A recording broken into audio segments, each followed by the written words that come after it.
She told my brother about our therapy. Then she started sleeping with him. And when I found out, she gave me a diagnosis. I still don't know when it started. I don't know who crossed the line first. But I remember the first time I felt it. It was a Saturday. Nothing special, backyard grilling, a few drinks, the three of us laughing like always. I mentioned something small, something only she and I should have known. I said, "It's been harder for me since that last session." Ryan looked up from his plate and said, "Well, you are the patient now, bro." Then he smiled. At her. Not at me. At her. That was the moment.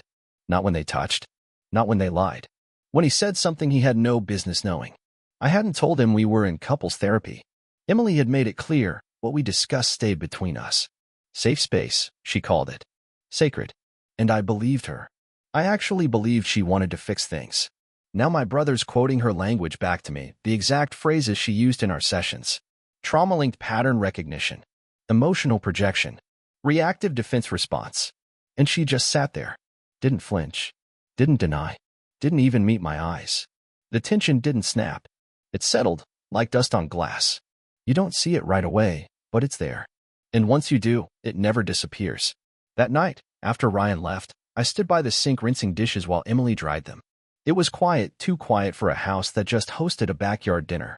I didn't want to ask her. I didn't want to hear the answer. But silence was making me dizzy. "Did you tell Ryan about therapy?" I asked. She didn't stop drying the plate. "Maybe a little. You know how it is.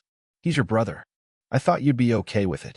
Her voice was calm, measured, like she was still in session. Then she touched my arm, the way she touched my shoulder in our therapist's office when I couldn't finish a sentence. That trained, gentle pressure, grounding, neutral, in control. That was the first time I felt afraid of her. I didn't say anything else. We went to bed like nothing happened. She put on her night mask. I lay awake staring at the ceiling, watching shadows shift. I remembered a phrase from one of our sessions. Unacknowledged power always exerts itself somewhere. She'd said that to me when I was talking about my father. Now it looped in my head, only it sounded like it was about her. The next morning, I woke up early and started writing. Just details. Not even full sentences, bullet points. Her tone when I mentioned Ryan. The silence after. The way she'd used the word projecting when I brought up a past fight. How she cut off her own eye contact when she was clarifying. I wasn't trying to catch her. I was trying to stay grounded. I'd spent too many months feeling like I was losing track of what was real. Not because she screamed or gaslit directly, no. Because she was gentle, professional, always rational. And when someone speaks softly enough, you start listening harder, even if it's lies. 3 days passed. Nothing explosive. But I watched. Every reaction, every word. She was good. Too good. She could pivot mid-sentence if I looked hurt. She'd say things like, "You're interpreting through fear again," or "This isn't about the present, it's about your history." And maybe she was right. Maybe I really was damaged. But she was using language like a scalpel, not to heal, but to carve out pieces of me that disagreed. Then came the moment I still can't shake. It was Thursday. I came home early from work. She didn't hear me come in. I walked up the stairs slowly, listening to her voice. She was on the phone. Her office door was half shut. "He's starting to suspect," she said, laughing under her breath. I brought up his mother again. "It still works." Then a pause. "Just be careful, Ryan. He's not as clueless as he used to be." I didn't breathe. I backed down the stairs like I was sneaking out of someone else's house. Sat in the car for over an hour, keys in my hand, not even thinking about driving. I felt like someone had just changed the channel on my entire life. She didn't just cheat. She didn't just lie. She used trust like a weapon. And while I was sitting in therapy, digging into childhood, unpacking pain, trying to reconnect, she was studying my triggers, charting my patterns, and sleeping with my brother. She didn't break my heart. She dissected it. And the worst part? I still wanted to believe it wasn't real. I stopped reacting. That was the first real shift. I started nodding more, speaking less, listening to her like she was a stranger in my house giving a lecture I couldn't leave. When she spoke, I watched her mouth more than her eyes. Eyes lie, but lips twitch. And sometimes, if you're patient, the face betrays the voice. She noticed the change. Of course she did. She was trained to notice. "You're withdrawing," she said one morning as we sat in the kitchen. "That's not healthy. We should talk." I said, "Okay." That was it. No protest, no challenge. Just a doorway.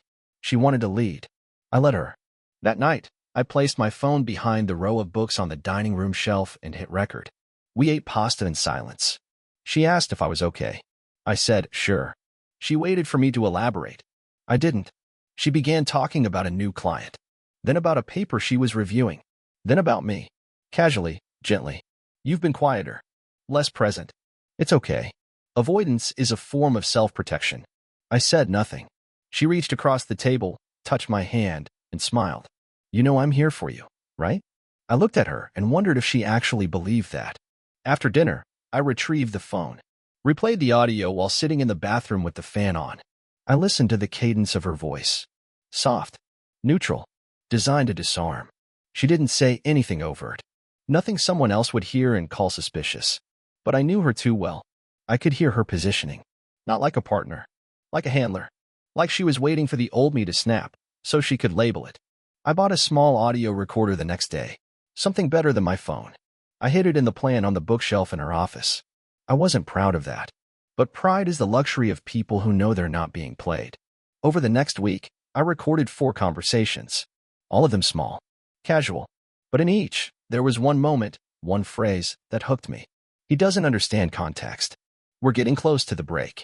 If I frame it in safety language, he accepts it. And then the one that ended it. He's easier to manage when he feels like it's his idea. She wasn't talking to a client. She was talking about me. And I realized something I hadn't wanted to admit, not even to myself. This wasn't an affair. This wasn't a betrayal of love. This was a project. I was a project. I used to think the worst part of infidelity was the intimacy, the kisses, the skin, the nights I didn't know about. But this was worse. Because it wasn't just my body she stepped away from. It was my agency, my voice, my mind. She didn't break trust. She reprogrammed it. And I let her. So I made a plan. Not revenge. Not confrontation. Just exposure. One truth at a time. And it would start with my brother. I didn't call him. I didn't text. I just drove to Ryan's place like I'd done 100 times before, parked 2 houses down, and watched the windows. It was stupid. Pointless. I wasn't a detective. I wasn't even thinking clearly. But I wanted to see something, anything, that told me I wasn't imagining it. His lights were on. Her car wasn't there. I sat there for 40 minutes. Nothing. Then I left. The next day, I called and said I wanted to grab a beer. No reason. Just catch up. He agreed. We met at a bar halfway between our places. It was loud, impersonal, safe. I watched him as he ordered. Relaxed. Smiling. He was always the charming one. The one who could say the wrong thing and still get a laugh. He asked about Emily. I said she was busy with work. He nodded. Then he said, she's always been intense. Like, in a good way. You know. I asked him what he meant. He shrugged. Just, she gets deep. People like that. It's a gift. Something in me cracked. Not big. Just a hairline fracture. We drank. Talked nonsense. Sports. Politics. Old friends. Then, as we were leaving, I said, do you think she ever crossed a line? Professionally, I mean. He stopped. Looked at me like I'd asked something weird. What kind of line? I don't know, I said. Sharing too much. With you. About me. He laughed, but it sounded off. Dude. No. I mean, she's your wife. I smiled. Said nothing. Drove home. That night, I went through Emily's office. She was out for dinner with colleagues. I knew her schedule. She didn't expect me home. I opened her laptop. Her passwords weren't hard. She trusted me. Or she thought I wouldn't look. I found a folder labeled Process Notes. Inside were subfolders. Some had initials. Others had dates. One folder was called MNR. My chest tightened. Inside were notes. Not just about me. About him. About us. Observations. Session breakdowns. Hypotheses. M shows classic avoidant traits when triangulated with R. R provides validation loop. Possible history of sibling rivalry activating subconscious jealousy. And lower down, consider pushing narrative of trust erosion via shared emotional anchors. Test subject's resistance to displacement. She called me a test subject. I kept scrolling. Screenshots. One of my texts. One of his. Placed side by side with highlights. Cross-analysis. She was mapping us like we were research. Then, at the bottom, a video. I clicked it. No sex. No nudity. Just her and Ryan. Sitting in his apartment. Talking. Laughing. She leaned her head on his shoulder at the end. They didn't know they were being recorded. Maybe a phone on the table. Maybe his. But that was enough. Enough to know I wasn't crazy. I transferred everything to a drive, put it in my glove compartment, drove for an hour with no destination. She texted, "Hope your day's going okay. Love you." I didn't answer. I didn't feel hate. I didn't feel rage. I felt clinical, cold, like I'd been under anesthesia this whole time and just now the numbness was wearing off. And beneath it all, one question kept echoing. Why him? Why my brother? I waited 2 days before saying anything, not because I was unsure, but because I wanted to see how long she'd pretend. I wanted to study her like she studied me. Everything she did was suddenly part of a bigger picture, the way she hugged me when she got home, the way she asked how I was sleeping, the way she gently steered every conversation away from what mattered. On Friday night, I told her I had a late meeting. I didn't. I parked a block away from Ryan's building and waited. Her car showed up at 7:14 p.m. She went in. No hesitation. I didn't follow. Not that night. I didn't need more evidence. I just needed clarity. She stayed until 11:32 p.m., came out alone, looked around, drove off.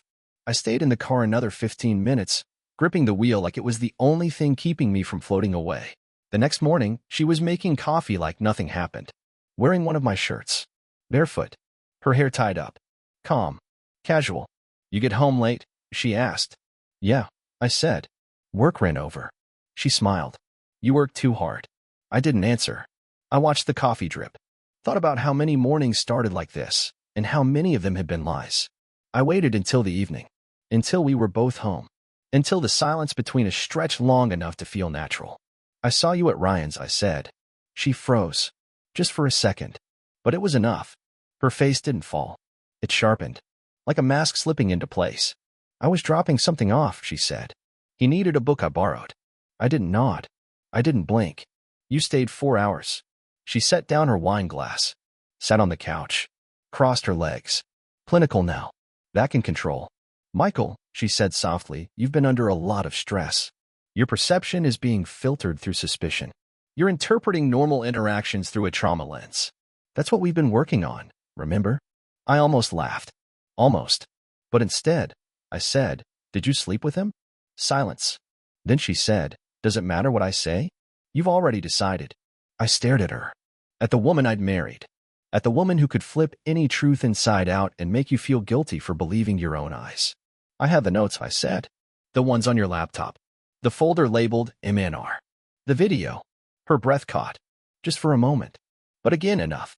She stood, walked to the sink, ran water over her hands like she was scrubbing something invisible. "You weren't supposed to see those," she said. I felt a strange calm spread through me, like something had ended. Not with a scream, but a closing door. "Was any of it real?" I asked. She turned off the water, looked at me, her expression unreadable. "I cared," she said. "I cared more than you'll ever understand. But you were stuck, and I couldn't fix you unless I understood what was keeping you locked." "So you used my brother?" "I used what was available." That sentence lives in me now, like a splinter behind the ribs. She didn't cry. She didn't beg. She just stood there, arms crossed, watching me like a therapist waiting for a patient to respond. I walked out. I didn't slam the door. I didn't yell. I just left. It was the quietest goodbye I've ever said. And somehow, it was the loudest thing I'd ever done. The first thing I noticed after leaving was the silence. Not the absence of sound, but the absence of surveillance. It was like stepping out of a room with mirrors and realizing you'd been watched from every angle, every moment. I checked into a cheap Airbnb on the other side of the city. No forwarding address. No explanation. Just space. She called that night. I let it ring. Then again the next morning. 5 missed calls. 2 texts. "Can we talk? I'm worried about you." That second one almost got me. Because that's who she'd always been. The one who worried. The one who framed concern as a virtue. But now I saw it differently. Her worry wasn't about me. It was about losing control. I needed time. Time to think. Time to process. Time to rebuild whatever part of me had been dismantled over the last year and didn't know it. The first few days were mechanical. I ate because I had to. Slept only when my body stopped resisting. I replayed everything. Every moment.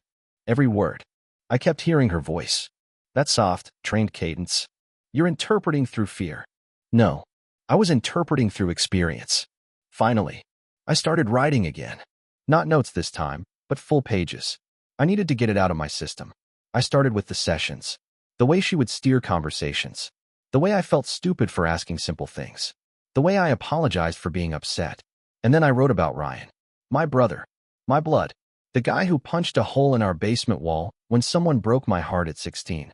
The guy who carried me out of a bar after I passed out from too many whiskeys the night my dad died. What did she say to him? How did it start? Did he know from the beginning?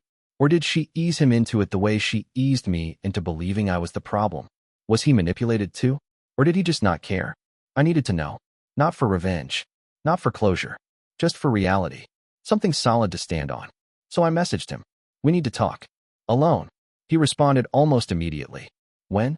We met the next evening at a small park near where we grew up. Neutral ground. He looked nervous. Which meant he knew. At least some of it. Hey, he said. I didn't answer. I just looked at him. Let the silence work. He sat down on the bench. I stayed standing. You know, I said. He nodded slowly. How long?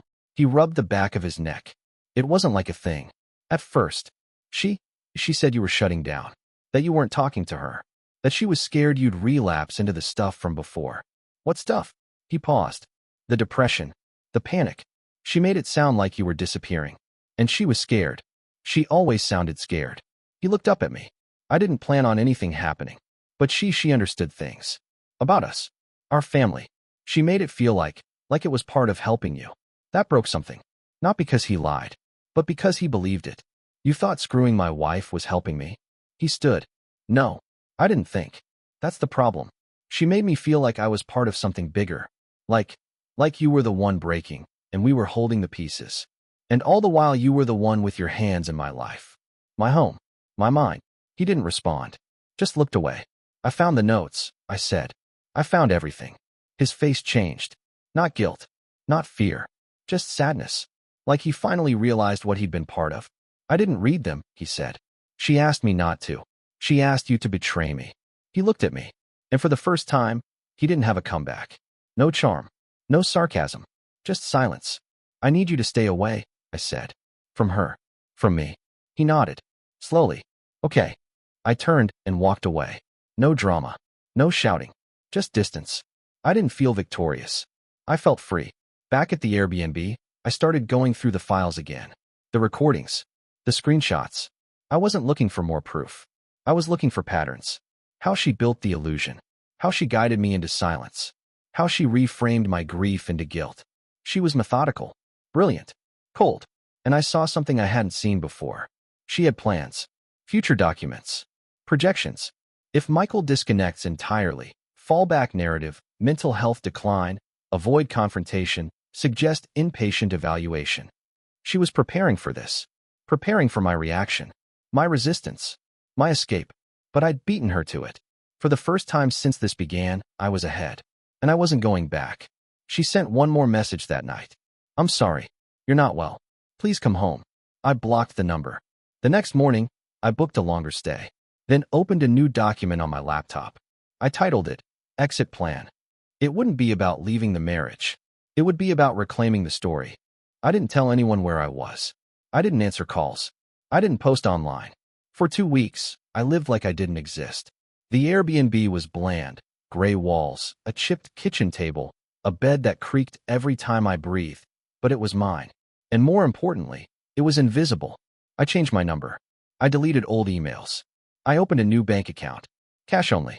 I stopped using our joint credit cards. I knew she'd be watching. When she couldn't find me, I knew she'd try to frame the story. She had to. That's how she worked. Fill in the silence before it became dangerous. So I waited. I watched. A friend from work forwarded me a message she'd sent around. Michael's been going through something, it said. I'm asking for privacy during this difficult time. There it was. The setup. She didn't say I was unstable. She didn't need to. She implied it. Gently. Like always. I stayed quiet. Not because I didn't have anything to say, but because for once, silence belonged to me. During those weeks, I started running again. Just around the neighborhood. Nothing dramatic. But it gave my brain something else to do besides loop old conversations. I read books. Watched bad TV. Ate takeout and cold eggs. I started sleeping without waking up gasping. But healing wasn't the goal. Clarity was. Every day, I added to the exit plan document. Notes, dates, quotes from her files. I organized the audio recordings. I made backups. I started writing everything like a case study, not on myself, but on her. Not because I wanted revenge, but because I wanted facts.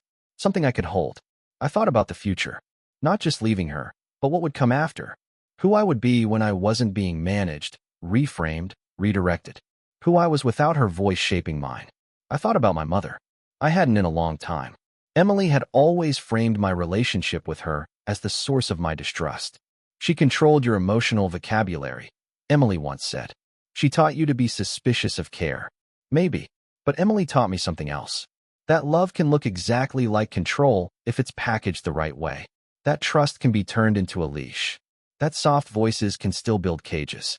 Some mornings I walked to a nearby cafe just to be around strangers. To remind myself I existed outside her field of analysis. That I was more than her patient. More than a subject. I spoke to baristas about nothing. Weather, coffee beans, the playlist in the background. And it felt like breathing for the first time in months.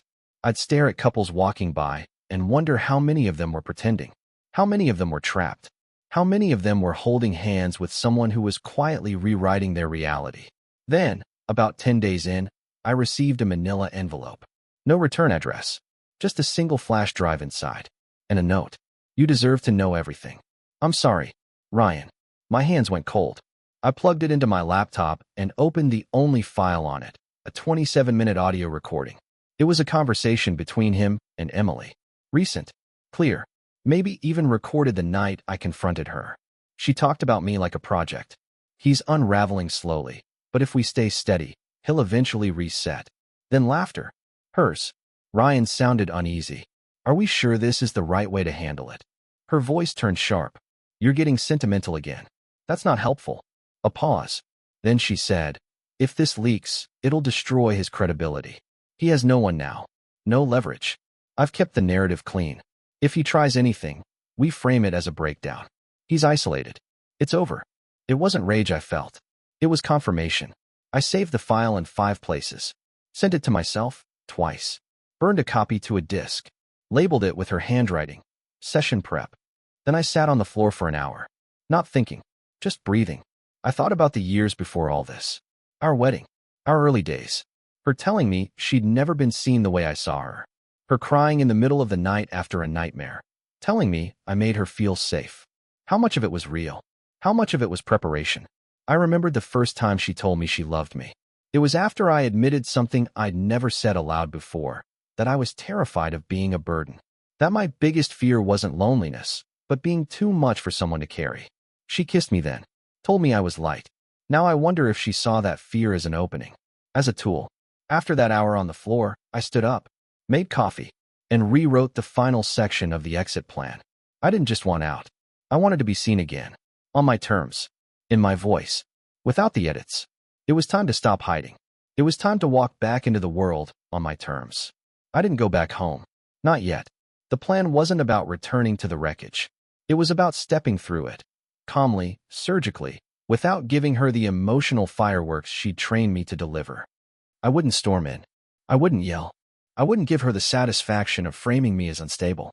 I would be still and clear. The first step was legal. I found a lawyer who specialized in domestic psychological coercion. It took 4 phone calls to even find someone who didn't laugh off what I described. The 5th one didn't laugh. She listened. I sent her the audio files, the folder of notes, the copy of the flash drive Ryan gave me. She called me back the next morning. Her voice was steady. This is not just emotional manipulation, she said. This is clinical abuse. That word stuck in my throat. Abuse. I'd never let myself say it. I thought it belonged to bruises, to screaming. But Emily had used silence, language, the precision of a scalpel. We built a strategy. Quiet. Discreet. No contact unless legally necessary. My lawyer sent a single letter. It wasn't a confrontation. It was a line in the sand. All future communication must go through counsel. Emily didn't respond directly. But 2 days later, her lawyer emailed mine. Our client is deeply concerned for Michael's well-being. She's willing to participate in mediation if it would help de-escalate. De-escalate. That word meant she lost control. I declined mediation. Instead, I prepared a file. One I intended to share, not with the courts, not with her, but with people who deserve to know. Her clients. Her colleagues. Her academic circles. I wasn't out for blood. But I couldn't let her keep using the language of healing to mask what she'd done. I created a website. Plain. Anonymous. Just facts. It included transcripts, audio snippets, redacted documents. I made sure nothing could be traced back to me personally, but anyone who knew her work would understand. I didn't share it yet. First, I sent a link to Ryan. His reply came 2 hours later. You're right. I didn't know the whole picture. You have my support. I'll stay out of your way. It wasn't an apology, but it was honest. Next, I contacted a journalist. Carefully. An investigative reporter who'd covered unethical therapy practices. I didn't use my name. I just said, I have a story. One therapist. One marriage. One collapse. She was interested. I gave her access to the site. She responded the next day. I want to run it. I need your voice in it. That part gave me pause. My voice. Not a file. Not a folder. Me. I sat with that decision for 2 days. Then I wrote it. A statement. Simple. Honest. No rage. No embellishment. Just what happened. How I fell in love. How I trusted. How I disappeared. How I rebuilt. The article went live the following week. It didn't name Emily. It didn't need to. But it traveled fast. I didn't check the comments. But I got texts. Emails. Calls from people I hadn't heard from in years. Some said they were shocked. Some said they weren't. A few said they were sorry. And then, one night, a voicemail from Emily. Just 7 words. You didn't have to do this. But I did. Because it wasn't about her anymore. It was about telling the story before someone else told it for me.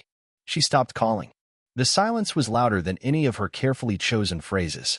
But I knew Emily, and I knew silence wasn't surrender, it was recalibration. She wasn't retreating. She was planning.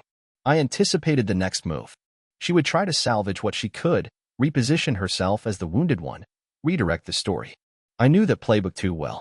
So I flipped it. I returned to therapy. Not with Dana. Not anyone from her world. I found a trauma-informed psychologist out of state, someone with no ties, no prior biases. I wanted objectivity, and more than that, I wanted to rebuild my language from scratch.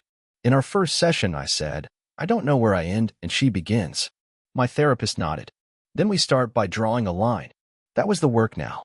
Naming things. Unlearning the reflex to doubt myself every time I felt something. Reclaiming emotional vocabulary she'd stolen. But part of me couldn't just let it go. She built her power on perception, on being the expert in the room. So I became the mirror. I started replying to her public work, not as myself, but through academic aliases. Measured critiques.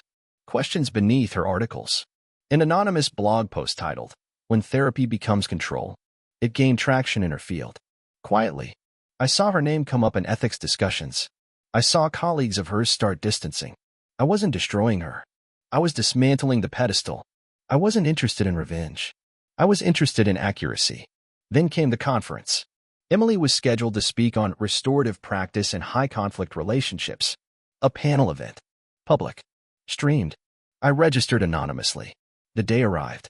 I watched from my laptop, heart steady. She looked the same. Confident. Composed. A soft blazer over a darker blouse. Professional empathy incarnate. She spoke about compassion. About the need to hold space for the partner who's struggling.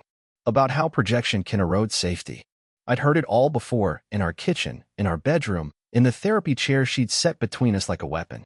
During the Q&A, I submitted a question. It was simple. What safeguards should exist when a therapist uses their clinical framework inside their own intimate relationship? There was a pause. She blinked.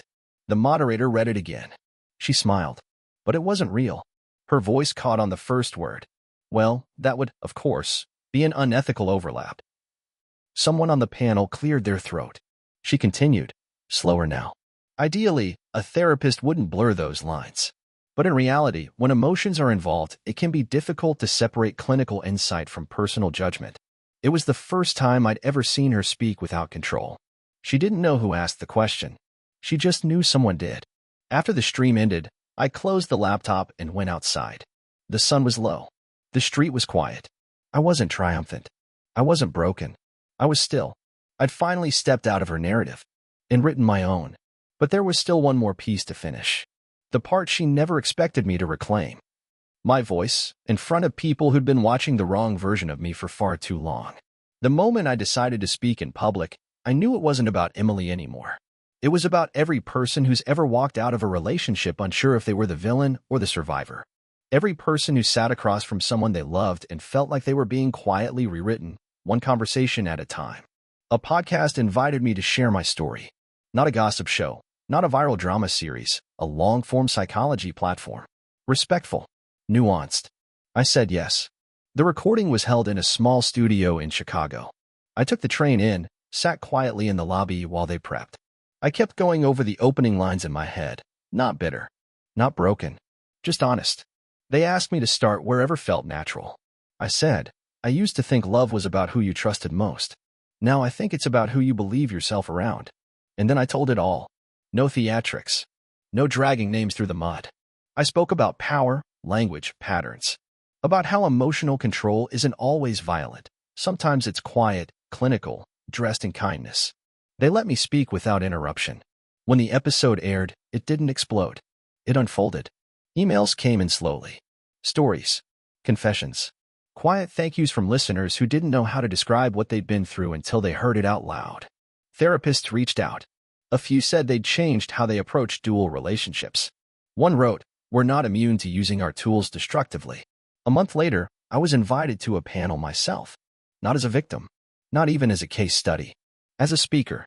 The topic was narrative, power, and silence, psychological control in intimate spaces. I agreed. The night before the event, I received a final letter from Emily. Handwritten. 5 pages. No legal threats. No deflections. Just a letter. She said she understood now. That she had convinced herself it was for my good. That watching me disappear had felt like watching a patient regress, and she didn't know how to be a wife when she still thought like a clinician. She didn't apologize for loving me. She apologized for not knowing where to stop. I read it twice. Then I put it away. The next day, I stood on stage in a quiet auditorium. The lights weren't too bright. The room wasn't packed. But it didn't matter. I wasn't there for applause. I was there because my story didn't end when she stopped telling it. And now I was the one holding the pen. After my talk, someone asked me, if you could go back and change it all, would you? I thought about the nights I doubted my sanity. The afternoons I questioned my own memories. The way my voice used to shake when I tried to say something she didn't pre-approve. Then I thought about now. About the quiet. The clarity. The strength in not needing to be understood by her anymore. And I said, no. Because the person I am now wouldn't exist without the person she tried to erase. There was silence in the room. But it wasn't empty. It was mine. Freedom doesn't feel like fireworks. It doesn't come with a soundtrack or applause. It's quieter than that. Slower. Like waking up without someone else's voice already in your head. The day after the panel, I went back to the Airbnb one last time. Packed the last of my things, 2 boxes, 1 bag, and a folder I no longer needed to carry. I looked around at the empty room that had once felt like exile and now felt like a beginning. I left the key on the table and walked out without looking back. I found a new place. Small, clean, mine. No echo of her steps on the floor. No coffee mugs with shared initials. No scent of her perfume lingering in the closet. The silence was different here. Not lonely. Not sad. Just open. I started working again. Not full-time. Just enough. I wrote. Not about her, not anymore. About healing. About trust. About what it means to believe your own memory in a world that constantly tells you to doubt it. 1 article became 2, then 5. A publisher reached out. I met people. Slowly. Carefully. Friends, not replacements. Conversations that didn't circle around her. Some had read the article. Some hadn't. I didn't bring it up. I didn't need to. They knew me now, not the version she shaped. One afternoon, I saw Ryan. By accident. At a bookstore. We locked eyes. He nodded. I nodded back. That was it. There was no anger in me anymore. Just distance. A natural one. As for her, she faded. The article stayed online. The files, archived. I never followed up on the disciplinary reviews. That wasn't mine to chase. I let the system decide who she would be in their eyes. In mine, she was already over. And yet, every now and then, I hear echoes. Phrases I used to believe. Questions that still carry her fingerprints. But they don't define me anymore. They don't stop me. I don't tell this story for sympathy. I don't tell it for validation. I tell it because stories like this don't end with courtrooms or breakdowns or grand revenge. They end with men like me, sitting in quiet apartments, relearning how to breathe. If you've been there, if you're there now, You're not weak. You're not crazy. You're not overreacting. You're waking up. And when you finally hear yourself clearly again, when your voice is no longer filtered through someone else's control, that's freedom. No fireworks. No credits. Just you. Finally you.